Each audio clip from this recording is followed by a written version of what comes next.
कर्ज देने के हवाले से जितनी भी ऑनलाइन एप्लीकेशंस हैं वो सब फेक और जाली हैं।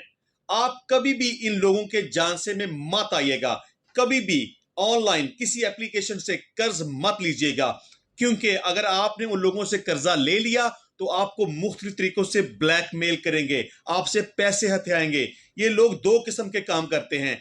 एक तो जब आप कर्जा अप्लाई करते हैं तो आपके फोन के अंदर जितने कॉन्टैक्ट्स हैं सब हासिल कर लेते हैं। उसके बाद आपके तमाम दोस्तों को, रिश्तेदारों को फोन करके तंग करते हैं और कहते हैं कि फलां बंदे ने कर्जा लिया है, वो हमें वापस नहीं कर रहा। इसके अलावा दूसरे नंबर पे आपकी फोन की गैलरी के अंदर जितनी भी तस्वीरें हैं वो सारी हासिल कर लेते हैं, उसको एडिट करके न्यूड करते हैं, यानी कि बरहना फोटोज तैयार करते हैं। फिर आपको ब्लैकमेल करते हैं कि आप उनको कर्ज की रकम वापस करें, साथ सूद अदा करें, वरना आपकी ये तस्वीरें पब्लिक कर दी जाएंगी।